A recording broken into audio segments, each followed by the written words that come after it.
Hello, and welcome to McDonald's first quarter 2019 investor conference call. At the request of McDonald's Corporation, this conference is being recorded. Following today's presentation, there will be a question and answer session for investors. At that time, investors only may ask a question by pressing star 1 on their touch-tone phone. I would now like to turn the conference over to Mr. Mike Cieplak, Investor Relations Officer for McDonald's Corporation. Mr. Cieplak, you may begin. Good morning, everyone, and thank you for joining us. With me on the call this morning are President and Chief Executive Officer Steve Easterbrook and Chief Financial Officer Kevin Ozan. Today's conference call is being webcast live and is also being recorded for replay on our website. Before I turn it over to Steve, I want to remind everyone that the forward-looking statements in our earnings release and 8-K filing also apply to our comments.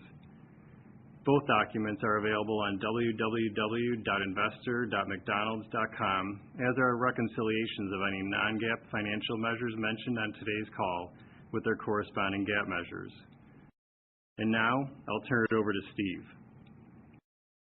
We're off to a strong start for 2019. Our broad-based momentum around the world continues as we further execute on our Velocity Growth Plan. Global comparable sales increased 5.4%. That's over $1 billion of growth across the system for the quarter. This marks our 15th consecutive quarter of positive global comp sales, despite some of the continuing macroeconomic uncertainties around the world. We also grew global guest counts for the quarter. In the US, we're pleased with our performance to start the year. The market continues to execute against the most ambitious plan in our history. And whilst we recognize we have a lot of hard work ahead of us, we are encouraged with our progress and improved franchisee cash flow to start the year. Our customer satisfaction scores are improving as more guests are able to enjoy McDonald's in our modernized Experience of the Future restaurants. For the first time since we've begun our EOTF rollout, we are seeing a benefit to our overall US sales comp. Where 2018 focused on considerable transformation and building a foundation for growth, our 2019 focus is on operation execution in our restaurants and optimizing the experience for our customers. Additionally, our international operated segment continues to show strong performance. Every market in the segment grew comparable sales for the quarter. Their continued success is built on plans that have proven to be effective in delivering sustained growth by offering customers their favorite core menu food, drinks, compelling value offerings, a continued emphasis on running great restaurants, and strong franchisee alignment. For example, the UK has now achieved a remarkable 13 consecutive years of comparable sales growth. The market's focus on value, menu innovation, and McDelivery is resulting in balanced growth in both average check and guest counts, including record high guest counts for the month of March. We're also seeing strong performance in Australia. I visited Sydney and Melbourne last month and continue to be impressed with how the team is successfully driving growth across all day parts. The market has now grown comparable sales for the past 20 consecutive quarters. With strong leadership and franchisee alignment, the market is excelling at the fundamentals of running great restaurants, growing their delivery business, and leveraging the investments we've made in digital. Our customers in Australia are also taking notice of the effort we're putting in to delivering delicious, feel-good moments. Today, more customers are using our global mobile app and McDelivery to order delicious McDonald's food on their terms. And an increasing number of customers are choosing to use our self-order kiosks to place their orders. The Australia team has more than doubled McDelivery awareness through our strong partnership with Uber Eats. And with our barista-trained crew executing at a high level both in restaurant and in the drive-thru, coffee has become the most frequently ordered item on our McDonald's app. The progress we're seeing in the US, UK, and Australia demonstrates how our Velocity Growth Plan is working and enabling us to deliver broad-based growth across our segments. With that, I'll turn it over to Kevin to share more about our top-line performance. Thanks, Steve. With global comp sales up 5.4% for the quarter, each of our operating segments contributed meaningfully to our growth. As a reminder, in January, we evolved our organizational structure to support our more heavily franchised business model, enabling even more sharing and scaling of best practices and innovations across markets. Not only does our new structure provide operational benefits, it also increases visibility into the contributions made to our overall business by both our wholly owned markets and our developmental licensee markets. First quarter for the U.S. was strong, with comparable sales growth of 4.5% and all day parts contributing to the growth. While comp guest counts were negative for the quarter, the U.S. continues to experience strong average check growth, driven by balanced contributions from both product mix and strategic pricing. Consumer-relevant national promotions, such as the Bacon event and the 2 for $5 mix and match deal, which included our fresh beef quarter pounders for the first time, performed well in the quarter. We also introduced donut sticks at the breakfast day part, and this new item resonated with our customers. Throughout 2019, we'll continue to pulse in national deals, like the 2 for $5 mix and match that was relaunched yesterday. These deals will complement local value at both breakfast and on the $1, $2, $3 menu, as individual co-ops decide which menu items resonate best with their customers. As we continue on our EOTF journey in the U.S., and as Steve mentioned earlier, we are now seeing an overall net positive contribution to comp sales from our aggressive modernization efforts. This means that the sales lifts from completed projects now exceed the downtime impact from current projects under construction. During the quarter, we converted an additional 400 restaurants to EOTF. We have now completed over 8,000 EOTF restaurants, or about 60% of our estate in the U.S. We still expect to complete approximately 2,000 projects this year.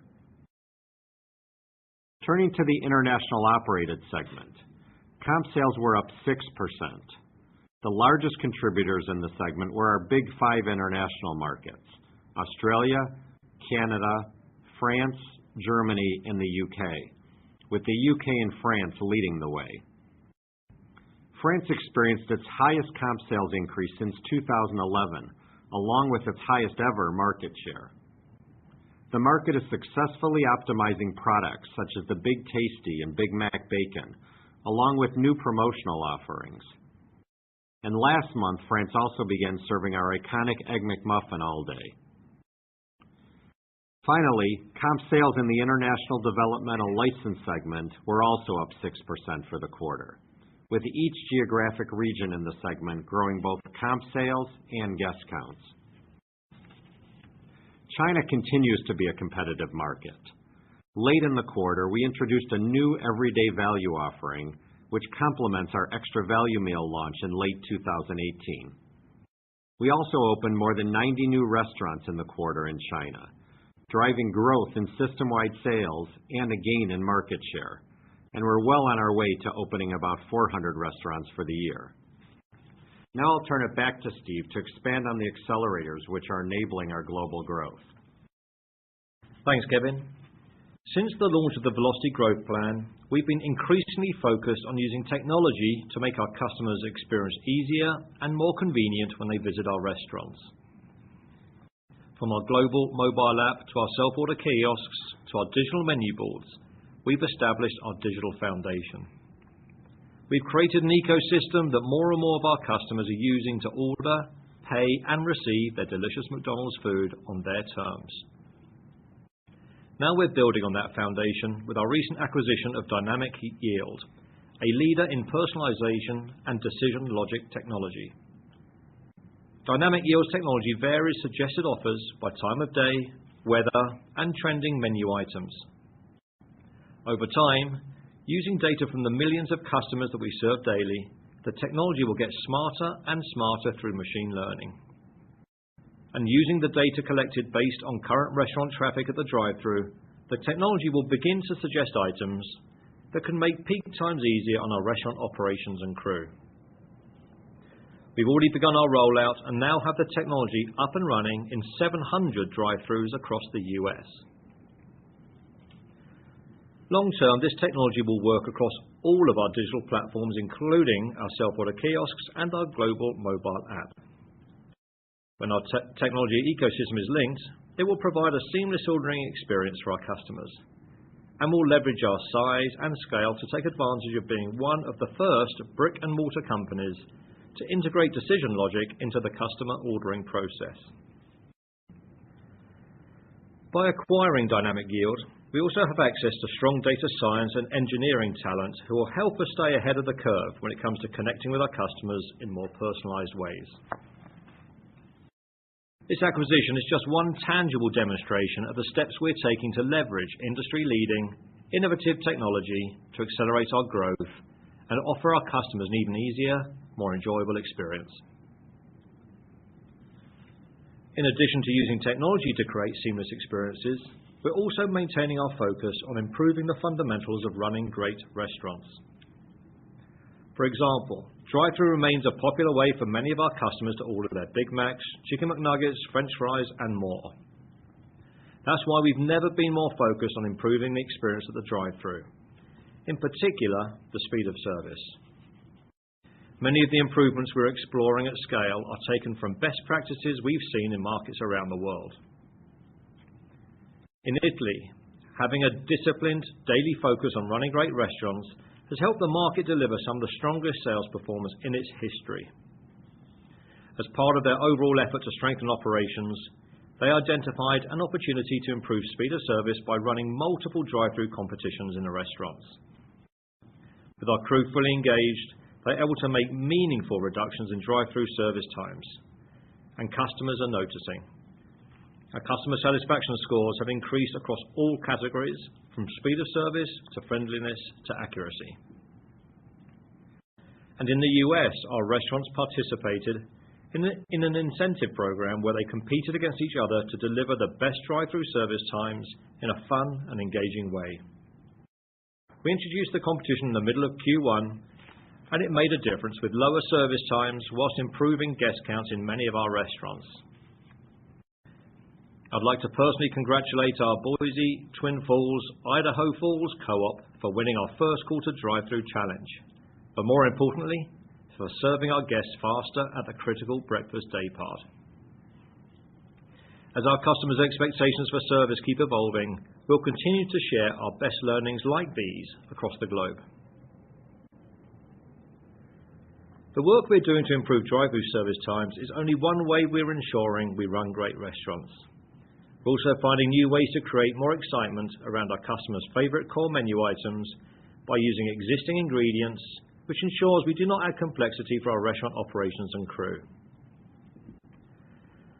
For example, after a successful limited-time offering of Big Mac bacon burgers in Canada, we launched campaigns to connect with consumers' love for bacon during the quarter with similar offerings in the UK, France, and Russia.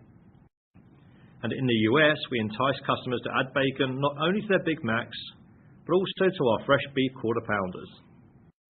The US market even stole shamelessly from our friends in Australia by introducing cheesy bacon fries. This kind of smart menu innovation is a great example of how we're able to surprise and delight our customers whilst balancing their demands for speed of service with the complexity of operating at the scale of McDonald's. We're pleased with the enhancements we're making to the experience guests have when they visit our restaurants, but we also know how important it is to continue meeting our customers' increasing demands for convenience, especially through delivery. Delivery remains a key part of our velocity growth plan. It has been one of our most successful accelerators from the start, likely due to the speed at which we began to implement it, and because we began scaling our delivery offering at a time when customers are eating out less. Delivery has grown to a $3 billion business for both McDonald's company and franchise restaurants globally, and we believe there's a lot more opportunity to grow. We now offer McDelivery in over 20,000 restaurants across more than 75 countries, which is more than half of all McDonald's restaurants globally. Our ability to continue expanding our delivery, reach, further demonstrates how our size, scale, and convenient locations close to customers gives us a tremendous advantage. We're seeing solid growth in delivery, and it continues to be a meaningful contributor to comp sales in a number of markets. Awareness remains one of our greatest opportunities with delivery, so we're committed to making sure more and more customers are aware of McDelivery and the opportunity that exists for them to enjoy McDonald's wherever they are. Now I'll turn it over to Kevin for our financial highlights for the quarter. Earnings per share was $1.72 for the quarter, a 5% increase in constant currencies. Our results benefited from strong operating performance, despite lapping higher gains on sales of restaurants due to our heavier refranchising activity in first quarter 2018. While we still have some ongoing refranchising of restaurants, our major refranchising efforts are winding down. We grew revenue 2% in constant currencies for the quarter, marking our first quarter of growth since our refranchising strategy began in earnest in 2016. Given our strong comp sales performance, overall margin dollars increased in all segments and grew more than $100 million in constant currencies on a consolidated basis. This contributed to our operating margin for the quarter of 42.3%, reflecting growth of 60 basis points versus last year. Our franchise margin dollars grew 7% in constant currencies. Due to a change in presentation of sublease income and expense within franchise margins, as a result of the new lease accounting standard, our franchise margin percent was negatively impacted 70 basis points. To be clear, there is no impact to our franchise margin dollars as a result of the new standard, but this reset of the franchise margin percent will be ongoing. Our overall franchise margin percent declined 120 basis points due to this accounting change, as well as depreciation expense related to EOTF in the U.S. Turning to our company-operated restaurants, consolidated margins declined 20 basis points to 15.8% for the quarter. IOM segment company-operated margins increased 40 basis points as our strong sales performance more than offset higher labor and occupancy costs. U.S. company-operated margins were challenged due to continuing labor pressures, along with higher commodity costs and EOTF-related depreciation.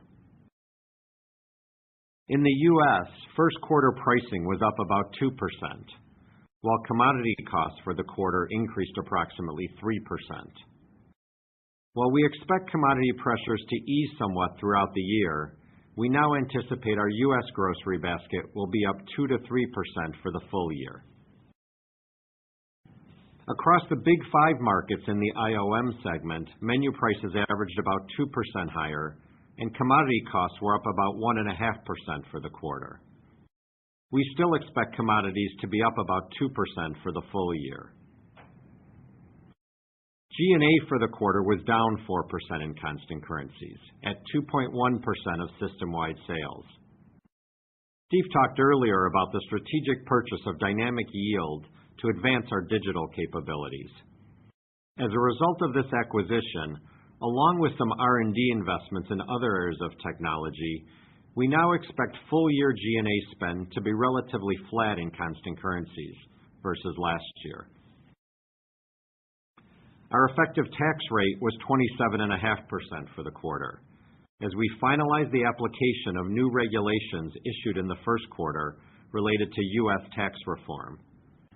We still expect our full-year tax rate to be in the range of 24 to 26%. Foreign currency translation hurt our first quarter results by 9 cents per share.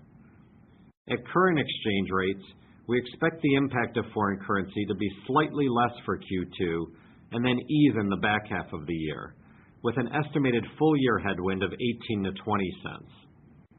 As usual, this is directional guidance only because rates will change as we move through the year.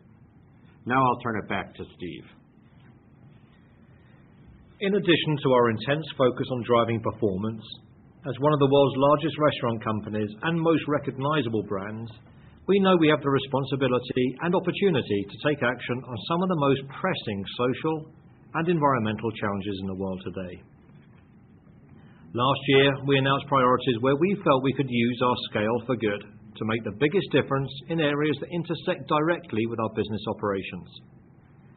These areas include climate action, sustainable beef, packaging and recycling, our commitment to families, and youth opportunity. We've continued to make progress in these areas and other parts of our food supply chain by collaborating with millions of customers, employees, franchisees, suppliers, and other partners. For example, prior to our Scale for Good campaign, we set a bold target to source 100% cage-free eggs by 2025 in the US. Now, just 3.5 years into the 10-year plan, we're proud to announce that the US is already 1/3 of the way toward fulfilling our goal. This means that over 725 million cage-free eggs will be served in our US restaurants in 2019. And many of our other global markets are also in the process of transitioning to cage-free eggs. In addition to using our Scale for Good, we're continuing to make a broader set of investments in people across the entire McDonald's system. Together with our franchisees, we provide jobs for almost 2 million people across the world and are one of the world's largest employers of women. Whilst women have strong representation in leadership positions throughout our organization and in the US, make up 60% of all restaurant managers, we're committed to making even more progress. That's why, by 2023, we will improve the representation of women at all levels of the company, achieve gender equality in career advancement, and champion the impact of women on the business. We recently announced this commitment on International Women's Day as we launched Better Together, a sweeping initiative to improve gender balance and diversity. As part of this, we'll put training and systems in place to enhance equality in career advancement for women. And we'll be encouraging our franchisees and suppliers worldwide to deliver strategies that promote gender balance and diversity. Just before I wrap up my prepared remarks, I did want to take a moment to acknowledge the passing of someone who played a pivotal role in McDonald's. Last week, Jeff Stratton, former president of McDonald's USA, passed away. Jeff was with McDonald's for over 40 years, and in that time also ran our Global Restaurant Solutions Group, our Innovation Center, and at one time our food improvement teams around the world. He had an unwavering passion for running great restaurants, and there was no greater brand ambassador than him. Jeff truly made us better. We always say that McDonald's is an organization built on people, and Jeff's contribution to McDonald's will always be remembered. As I close, despite any uncertainties, we have one of the world's most iconic brands. We're leveraging technology to improve and modernize the way we connect with our customers. We have a dynamic menu of delicious, affordable food offerings that our customers value and enjoy. We have great suppliers who partner with us to deliver at the scale of McDonald's. We have the most dedicated franchisees who are committed to running great restaurants. And we have the world's best and hardest working crew striving every day to delight our customers. When we bring all these elements together, we are confident about the road ahead, and we are well positioned to win for the long term. And now, we'll open it up for Q&A. Thank you. And as a reminder, if you are an investor and would like to ask a question, please press star followed by the number 1 on your telephone keypad. We ask that you limit yourself to one question and re-queue for any additional questions. Our first question is from Eric Gonzalez with KeyBank. Hey, thanks for taking my question. My question is related to traffic trends in the U.S. I was wondering how U.S. traffic trended through the quarter, and specifically to what extent the speed of service competition introduced mid-quarter helped improve the traffic trajectory. And is the benefit from drive-thru competition sustainable, or does it fall off when the incentive goes away? Thanks. Yeah, Eric, I'll start with traffic. So we said traffic was negative in the U.S. I guess I'd say it's in line with kind of where it's been the last few quarters. No significant change in trend as far as the overall traffic number. And now, Steve, if you want to talk about the competitions and the drive-through. Yeah, absolutely. I think, just to put the context around why we're focusing on this, as you can imagine, the last probably 12 to 18 months, there had been, the majority of the focus had been on the in-restaurant dining experience as we were rapidly rolling out Experience the Future.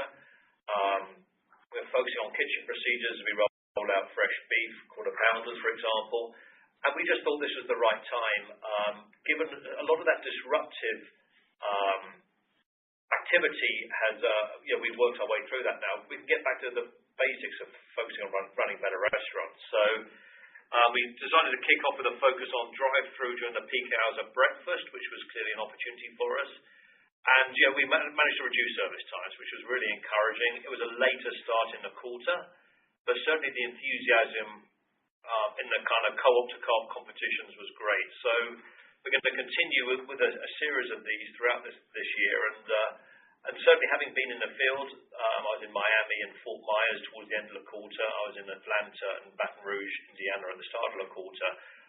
Certainly the conversation amongst our field leadership and owner-operators is they're excited about having a clean run at 2019 because we can just focus the managers, the crew, and all of our attention on just the fundamentals of running great restaurants. So encouraged by the start, want to see some drive-through service time decreases. We did see decreases in service time in the US in the quarter, and it's not just the US, by the way. This is a global focus that we had a start of year meeting with all of the managing directors of our major markets, and we're seeing some remarkable results in countries like Germany, Italy, Poland, Spain. Anywhere between 20 and 40 seconds taken off the drive-through service times, literally just within that quarter. So I'm just really, I guess, just want to express there is an organisational enthusiasm around this, and it's great that we can get into these sorts of conversations with each other because this is what we enjoy, and this is what we are good at, but we want to get better at. Our next question is from Andrew Charles with Cowen. Great, thank you. I have two separate questions. Steve, it's been very clear since the February Franchisee Leadership Council election, there's better alignment in the U.S. system between you and the operators, and that's definitely evidenced in part by 1Q's improvement in sales. After the EOTF CapEx contribution of 55% was extended in November by 1 year from 2019 to 2020, how sacrosanct is keeping that 2020 deadline for the elevated CapEx contribution to help build on the momentum of improved relations? And then, Kevin, a separate question from you. You previously guided that the EOTF benefit to comps was more likely to be a second half 2019 benefit. Kudos, obviously, for the benefit in 1Q. But can you talk about why the first quarter did in fact benefit from net remodels, beyond conservatism in the guidance? And if you could also quantify the 1Q contribution from EOTF, that would be helpful as well. Thanks.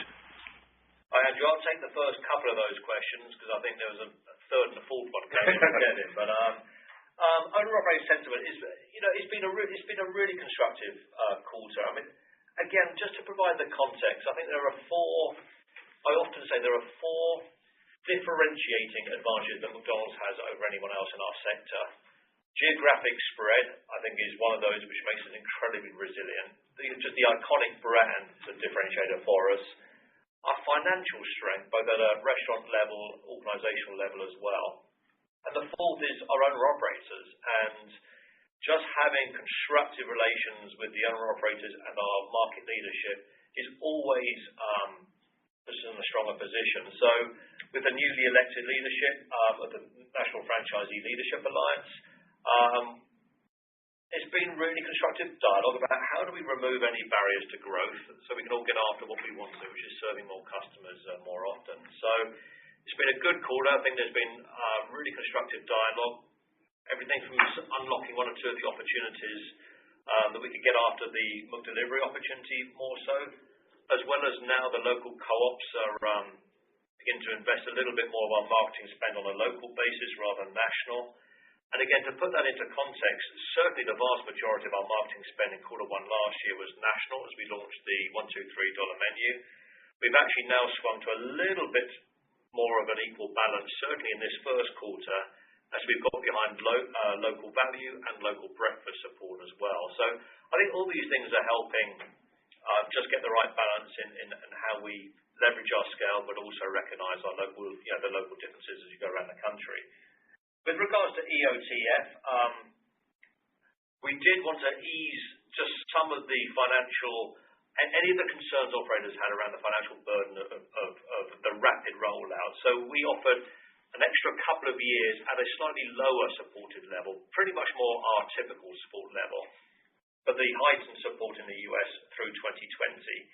That just gave each and every owner-operator an opportunity just to, what we would call level load their projects if they felt there's going to be too much of a pinch, too much pressure on their balance sheets through 19 and 20. I guess what's been interesting is the operators have really appreciated that option, but the majority are still choosing to complete the EOTF projects by 2020. So I would say that we would still expect to be substantially complete by the end of 2020, but those who felt they need a little bit longer have appreciated that opportunity and will support them with that as well. But it will be at the reduced level, partly because, by the time we get to 2021 and 2022, we're going to have other ways to allocate our investment support that we think will be better for the long-term business. And then I'll talk the EOTF benefit that you mentioned, Andrew. We were saying we expected it to turn around mid-year 2019. I guess I'll say there was a little bit of conservatism in that, but we also have been able to reduce our downtime on projects as we've gotten into 2019. I think last year I talked about that there were a few things we were looking at. One, to be able to reduce downtime a little bit, and two, to be able to have kind of grander reopening plans so that when restaurants came back up, they were able to recover the sales quicker. And we've done a little bit better job on each of those. And so the fact that we had about 400 projects in the U.S. now in the first quarter, and having all those projects that were completed in 2018, certainly made it a net positive as we got into the first quarter. We would expect that net positive to continue now, ongoing for the rest of the year. We don't want to quantify each quarter's benefit because we don't want to get into a quarter-by-quarter benefit. Effectively built into now our ongoing business, but we do expect that to continue for the rest of the year now. And just to add on to, again, just to emphasize the remarkable speed with which we completed projects in 2018 was clearly incredibly hard work, but what it means is now as we turn into this year, you've got more than 50-50 chance of visiting a modern-looking McDonald's that represents the direction we're heading into as opposed to reflecting on the past. So we're over the halfway mark, which is we have noticed from other markets around the world, once you cross that kind of 50%, as I say, just from an everyday customer experience, there's more chance you're going to be going to a great-looking McDonald's restaurant where the service experience is smoother, the technology is more supportive and helping you through all that. So we feel good about where we're at, and we still completed 400 projects this quarter, so still feel like we're off to a good start this year. Our next question is from John Glass with Morgan Stanley. Thanks, and thanks for sharing the news on Jeff, as sad as it is. My question is a couple things. One is, Kevin, is there a way to think about margins in the U.S. and how they progress? Last year, margins stepped down the back half due to some of the EOTF impacts. So should we think about it as that pressure eases in the back half, or do you think about this is the new run rate for U.S. margins? That's question number one. And then two, you did take up your G&A, and I understand why this year. Is this the right new base level to run G&A at then, and it kind of grows from this new, I don't know, whatever it is, $2.2 billion level, if that's where it ends up in 2019? Okay, John, I'll take both of those. I assume when you say margins, we're talking about the company-operated margins on the U.S. side. So I'll talk about, maybe I'll talk about both since I wasn't sure actually. On the company-operated side, we have a few things going on, as you know. Commodity costs were up about 3% in the first quarter. We've said that'll be about 2 to 3 for the year. So that should get a little bit better as the year goes on, but not easing, I'll say, a ton. The other things that we do have, as we went into this year, we talked about depreciation from the company-operated EOTF projects as being about $15 million for the year. So obviously about a quarter of that is going to hit each quarter. And then certainly kind of wage pressures are going to continue to impact us. I'd say the one piece where there is some opportunity going forward is on labor productivity side. There are two things right now that are negatively impacting or have been negatively impacting labor productivity. One being the EOTF projects that we've had, and so as those company-operated projects start winding down, that should help some of our productivity. We'll finish all of the company-operated EOTF projects this year, so that will be a help as we move forward. And the other is the fact that guest counts are still negative. With negative guest counts, that does create a challenge just from the labor productivity side. And so, I think once we're able to turn guest counts positive, that'll help the labor productivity side also. The other thing I would just note, I guess, is the company-operated comp sales are a little bit lower than our overall comp sales. And so the 4.5 that we reported for the U.S., based on where we run our company-operated restaurants and the challenging geographies there, we haven't actually achieved that. We didn't achieve that 4.5 on the company-operated side. That put a little bit more pressure on the company-operated margins also. The plus of that is I know you guys often look at company-operated margins as a proxy, if you will, for how the franchisees are doing. The franchisees' cash flow has been up every month for the last 5 months through March. So that's a big positive from our franchisee side. And as you know, with us running about 95% franchised in the U.S., that's really important for our business. And so that's a big positive. On the franchise margin side, there's two things that impacted our franchise margin percentage this quarter.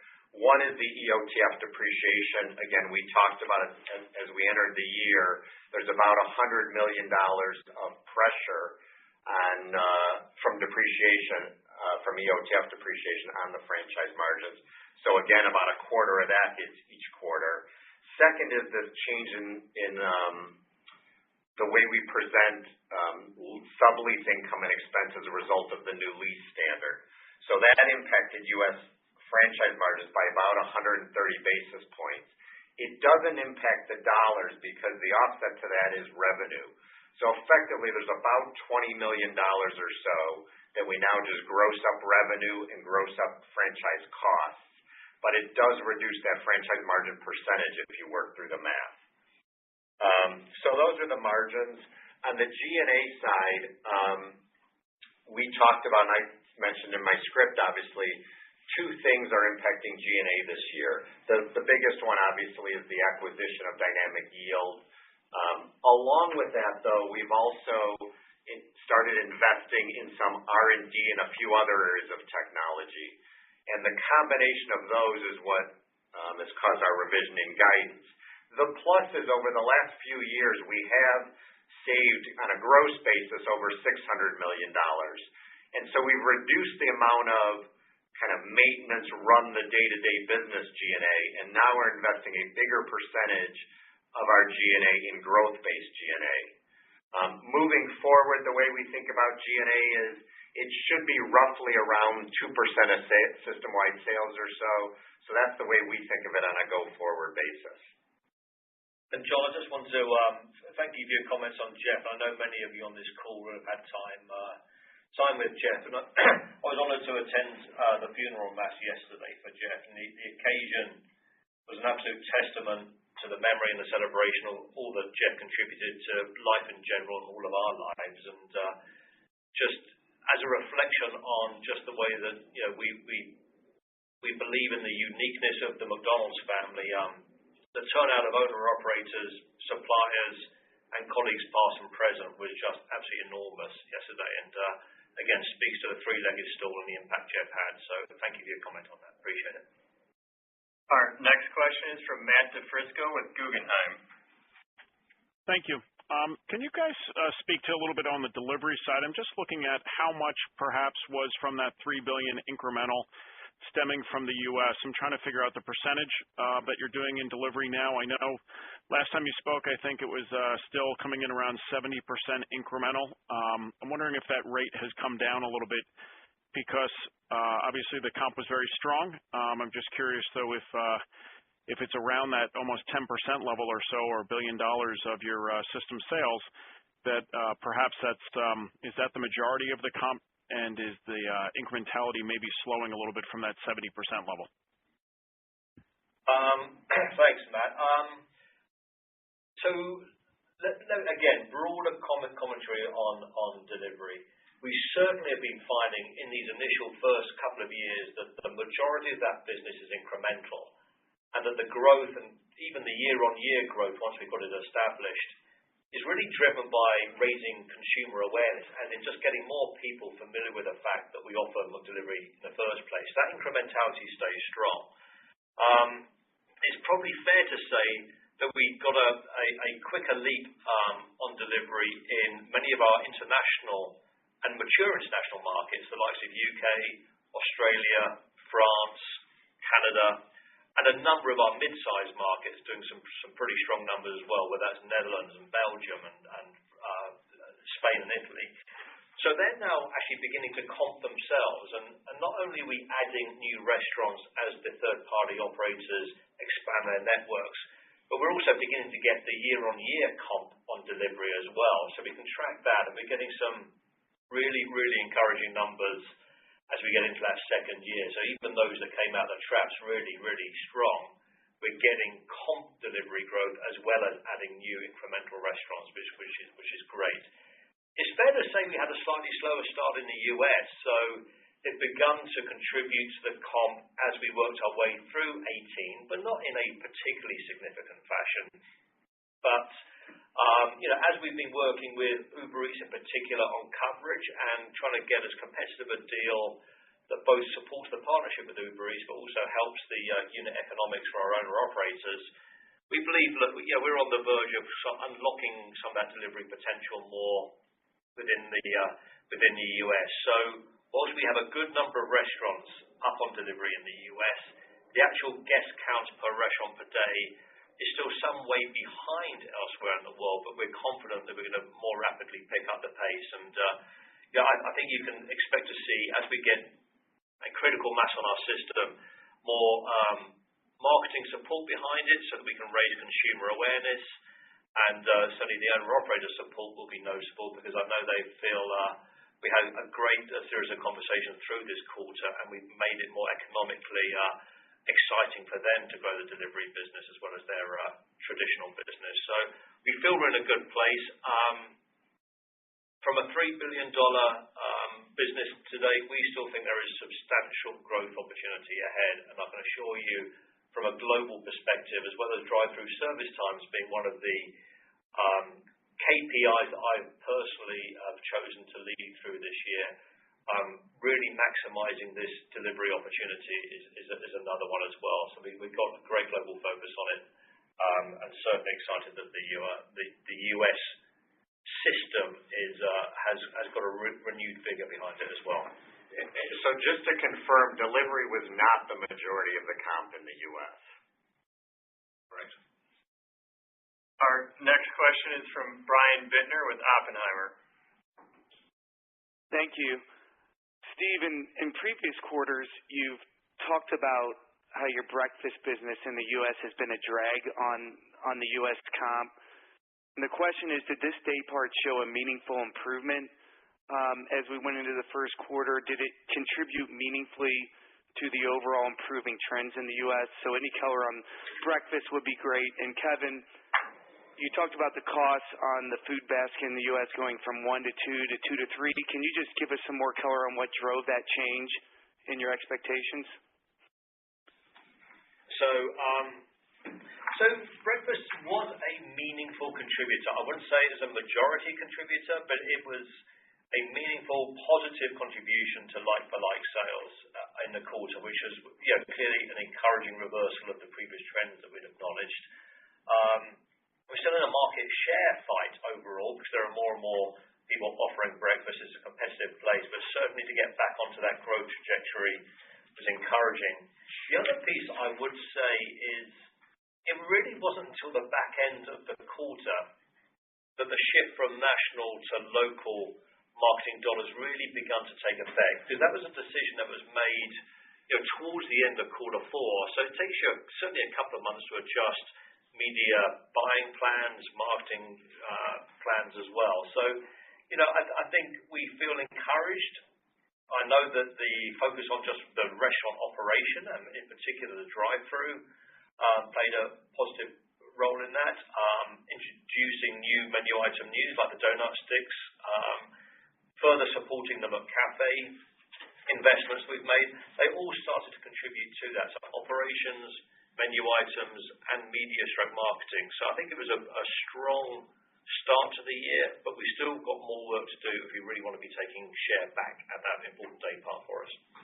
And then, Brian, related to the change in commodity guidance for the year from 1 to 2 to 2 to 3, the biggest change is due to an expected increase in pork prices, a little bit on beef being a little bit higher than we originally anticipated, but most of it is related to pork prices. Our next question is from David Tarantino with Baird. Hi, good morning, and congrats on a great start to the year. My question's on the U.S. comp and the average check growth in the U.S. I think if I heard Kevin correctly, the traffic trend didn't change much from Q4 to Q1, which suggests the check growth did accelerate. So I guess the two parts of my question are, one, do I have that right? And then secondly, what drove that, and what do you think the sustainability of that high check growth is in the U.S.? Thanks. I'll have the first stab at that one, David. So yes, average check growth helped cover up still the continuing decline that we recognise in guest count. So the average check growth was strong. Clearly, what we do is drill into that and see where is that growth coming from. And it's a combination between product mix shifts and pricing. And what I think is encouraging for us is that the product mix shifts, which is how many items in the bundle and also what people are choosing to buy, outweighed the pricing impact. You don't want the pricing to get too far away, and Kevin may want to talk about our pricing levels. But if you think about the product mix shifts, whether that was as we grow the delivery business, for example, the average check is 1.5 to 2 times that of a traditional in-restaurant average check. So that will naturally help to skew the average check higher. As we continue to build customers using the self-order kiosks, we tend to get a higher average check because people dwell a little longer at the self-order kiosk. And then you've got some of the menu item work we've done in terms of maybe simple things, just like adding bacon, the bacon promotion through Big Mac and on the quarter pounders. That helps just grow average check a little as well. So all of these activities that we've invested in or that we've built have helped grow the product mix shift overall. So I'm encouraged because you don't want the pricing element to be overly dominant in this, particularly when customers are still feeling the pinch a little bit. But I believe it's a combination of many of the actions that we've taken have actually started to produce a healthy growth in average check, and that is what I think we feel confident can be more sustainable.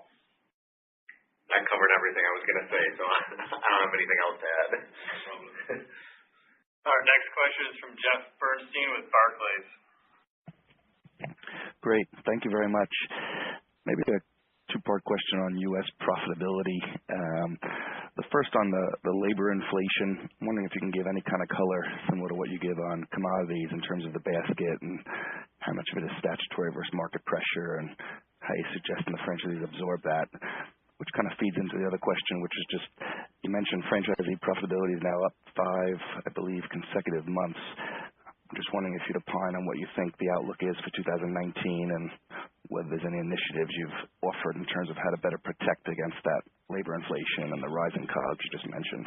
Thank you. Yeah, I'll start. There were 20 or 21 states that increased wages, I think, at the beginning of the year, so that certainly has an impact on wage rates throughout the year. As you know, we set wages for the company operated. Obviously, the franchisees, each of they They make their own decisions related to wage rates. It depends where in the country as far as what the rates are and how competitive it is with other key competitors around there. But it is fair to say that I think labor inflation is going to continue to be a challenge. We will continue to look for ways to be as efficient as we can in our restaurant operations to try and help mitigate any of that inflation. But I think that's going to be a continuing challenge for us in the industry. So I guess I'd leave it at that. But the only thing I would add that clearly, I mean, our average starting wage now in company-owned restaurants is now more than $10 an hour. So whilst we don't collect that data for our own operators, I think it's reasonable to believe it would be a similar-ish number, and clearly both of those are well above the federal minimum. So as Kevin says, this is the labor cost is going up certainly far higher than any typical rate of inflation. So that's something we're very mindful of, and we work with the owner-operators to help each other just to run the business as efficiently and effectively as we can. The best thing we can possibly do is grow the top line. That's the best way of absorbing any of these cost increases and just make sure that we don't pass any of the impact of that in a negative way through to the customers. We still want to just staff the restaurants fully and appropriately so we can offer the experience that customers expect from us. Our next question is from Nicole Miller-Regan with Piper Jaffray. Thank you. Good morning. I want to ask about driving delivery orders to McDonald's app, and where are you at in that process, and how's it going, and what are you learning? And I was curious about the economics of it. So clearly there's value in getting the customer data and owning that customer more or less versus the marketplace. But is that more of a value customer in that the economics are similar, or are the economics still superior just because you don't have to pay the fees to the marketplace? Thank you. Hi, Nicole. So, yes, we ultimately really want to be able to offer customers two ways of ordering a meal through McDelivery. One would be directly through the third-party operator, which is currently how they do. The other opportunity we do want to do is integrate it into our global mobile app. We believe we're making good progress. Obviously, there's a fair bit of technology work that has to go on to integrate it, and we believe we're going to be in a position where customers in the US will be able to access it through back end of quarter 3 this year. And as you say, part of what's important in that is that whilst protecting all necessary privacy concerns, clearly we will be able to gather more customer data and begin to build up a better understanding of customers' behaviors. Which kind of sort of segues into part of what we're trying to do with our technology foundation here overall. If you think about a lot of the investment we and our owner-operators have made the last 2 or 3 years, whether it's in developing the app, self-order kiosks, digital menu boards, both in-store and drive-through, we're now beginning to be at the earlier stages of connecting that technology ecosystem.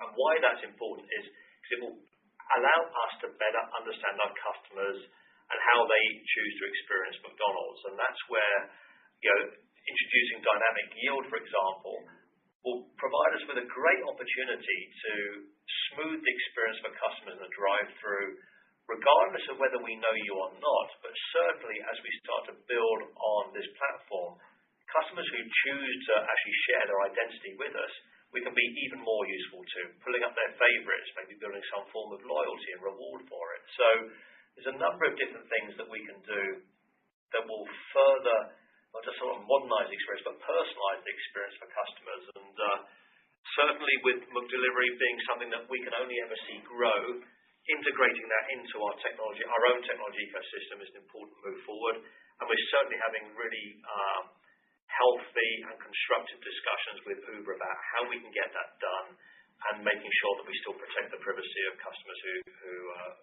because we know how important that is for people. Our next question is from Jake Bartlett with SunTrust. Great. Thanks for taking the question. Steve, I'm wondering how the promotions in the first quarter in the U.S., and how they did inform your approach going forward. Looks like the bacon event was successful, driving some more premium traffic or driving some check.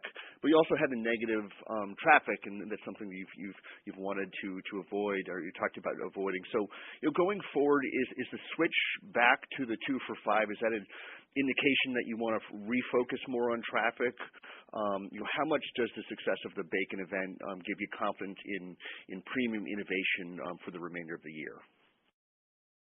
Yeah, good question, Jay. I mean, this is the continual balancing act or juggling act that we always have in McDonald's, and the US is no different to any other market in the world. I mean, how do you create new news to just continue to be top of mind for customers, however, not make it so complex that it starts to be a challenge for our teams in the restaurants and therefore inadvertently impact customers. So what we've enjoyed about the success of the activity in the US was it was building upon our core menu. So when you can start to use ingredients we already have in the restaurants on menu items that our crew and managers are very familiar with preparing, it really is a seamless activity.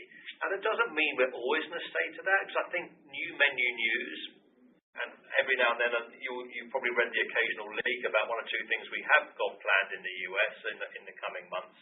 There will be new menu news for maybe limited time offers just to create a bit of a buzz and a bit of excitement.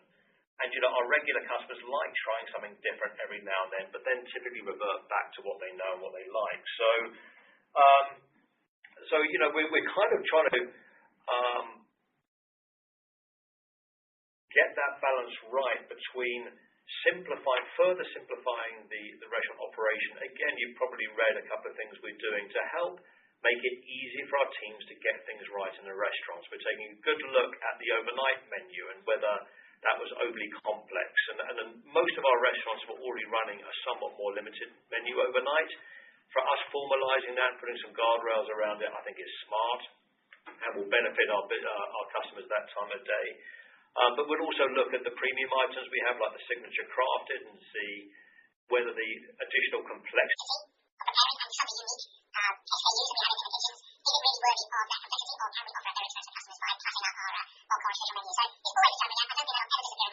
we've lived with it for 60-odd years, and certainly every single market we look at around the world does the same thing. It's where I would also just like to speak to some of the facilities we have here, which actually helps our teams in the markets. We have the Innovation Center here, which, as you know, is effectively a very sophisticated test kitchen where we can run our marketing programs through those kitchens and actually almost do a role play as to what would happen at the peak hours given a particular type of customer arrival rate in any market in the world, and actually see whether the complexity starts to derail the operation. And I can tell you that facility has never been used as widely and fully as it is now. We've probably got 20, 30 markets that will go through there each and every year to validate that operationally we can cope with the exciting marketing and promotional plans that are being built. So we'll continue to stay close to it, feel good about and I just feel good about the conversation in the US. A lot of the focus is on running the restaurants and just trying to get better day in, day out, and more consistent. And I think customers will notice the difference. As we near the top of the hour, we have time for one more question from Greg Frankfurt with Bank of America Merrill Lynch. Hey guys, thanks for the question. The first was, I think you guys usually give your gap to competitors in the U.S. I'm curious what that was during the quarter. And then maybe a bigger picture question. One of your biggest competitors is implementing a plant-based product, and from what we hear, it's gone pretty well. And I'm curious how you think about plant-based products fitting into McDonald's offerings, and whether or not that would be too much complexity to that. I'm just curious what your overall thoughts are on that sort of sleeve of products and how it fits into McDonald's. Yeah, I'll cover the comp gap, and then I'll let Steve talk about the plant-based protein. I think we've made a decision not to keep talking about the comp gap every quarter. We feel really good about our obviously start to the year in our first quarter. Some of the competition's obviously reported their comps already. Others will do so over the next several days.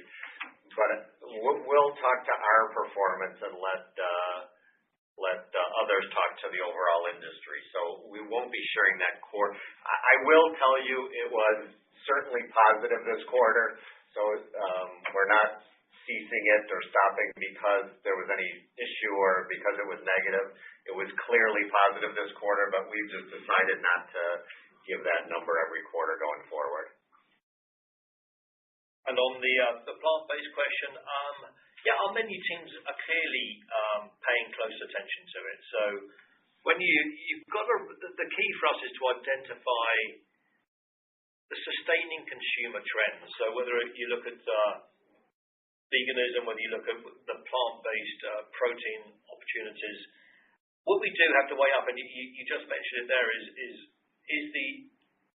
there an additional complexity, and if there is that complexity worth it? So we'll stay close to consumer demand. I certainly know our teams are paying close attention and discussing this amongst each other and with some of the options that are out there. So maybe more to come, but nothing much to say about it at the moment. Okay, thank you, Steve and Kevin, and thank you everyone for joining our call today. Have a good day. This concludes the McDonald's Corporation Investor Conference Call.